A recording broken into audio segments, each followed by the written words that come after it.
Welcome back to Suncherry Farm, friends. Today I am planting some straight neck yellow squash that I purchased yesterday at a big box store.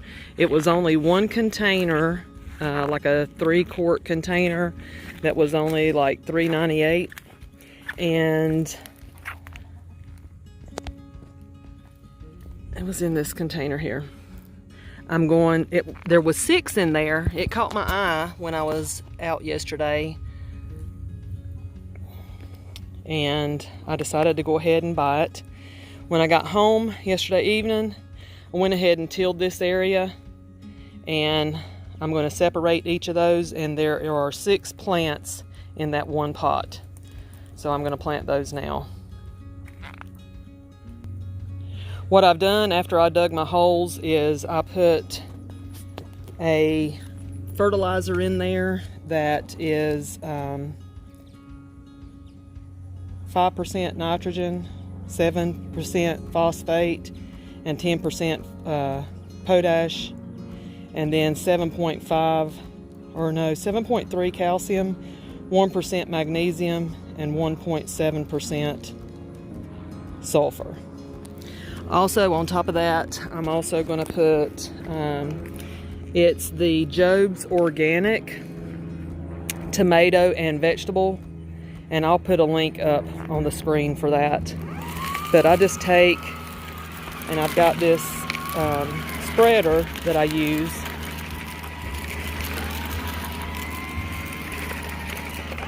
I put it in the spreader and I just sprinkle it out, because anything in this area needs it anyway. But it's an organic fertilizer. I've also got some fish emulsion that I am going to pour on there after I get them in place.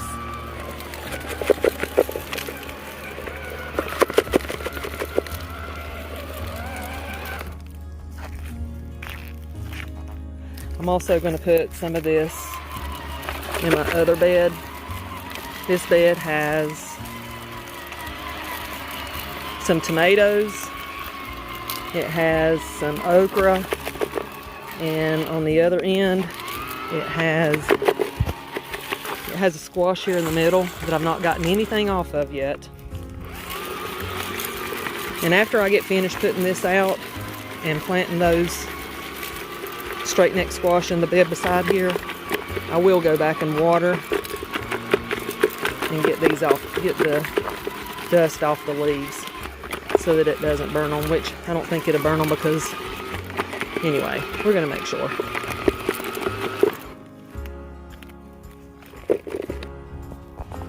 Okay, so I'm going to break apart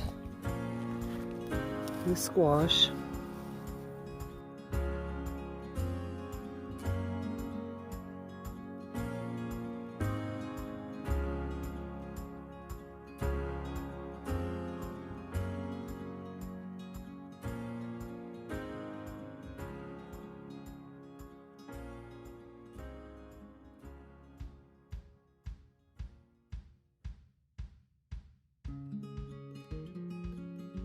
Of not getting any of my yellow squash off, and it may have been my fault anyway, but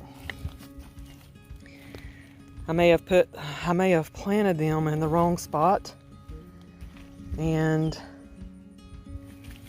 that may have been the whole problem.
Okay, so those 6 straight neck heirloom squash are planted.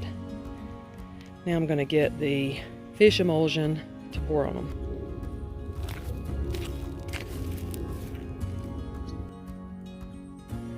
So I mixed my watering jugs with the fish fertilizer. It's a 511. It's great for all indoor and outdoor plants, as it says on the label, for organic gardening, will not burn. So I'm going to put this, I put 2 tablespoons in each of my gallon waterers, and I'm going to pour it straight on the plant.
I know it's not good to water in the heat of the day, but these pepper plants are sort of shaded by the arbor trellis.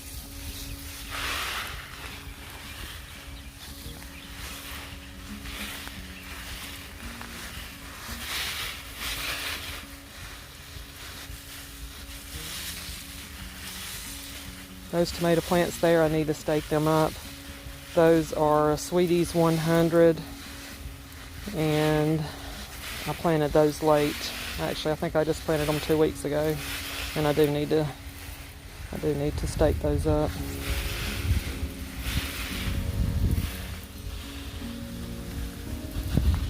I just wanted to water in the fish emulsion and the Job's organic tomato and vegetable fertilizer.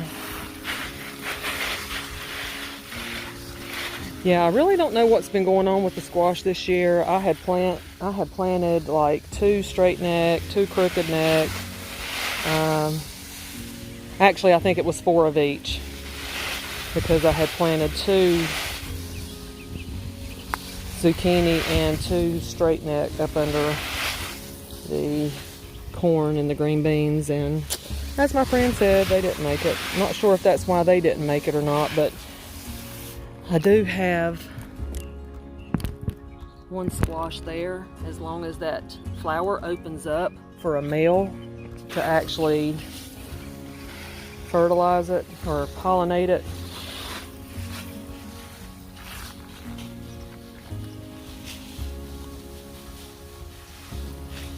And yes, I am watering overhead, and I'm going to show you something very pretty here in just a minute. I still need to look up some information on what I'm about to show you. I haven't done that yet because I thought that this plant was an actual cool weather crop.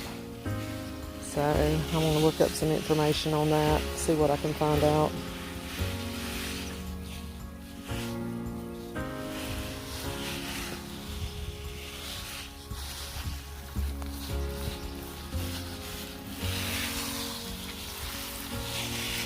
I think I've watered these good enough. I'll just make sure I come out again tomorrow morning and water. Or at least turn the soaker hoses on. This is what I wanted to show you. I thought this was a cool weather crop. It's Crowder peas, but they are actually flowering and putting on vegetables. So I'm going to look that up and try to find some more information on it. But then I planted California Wonder bell peppers in there right beside of them, so got a few on there that's ready to harvest. But I just thought that was awesome. The Crowder peas are coming on.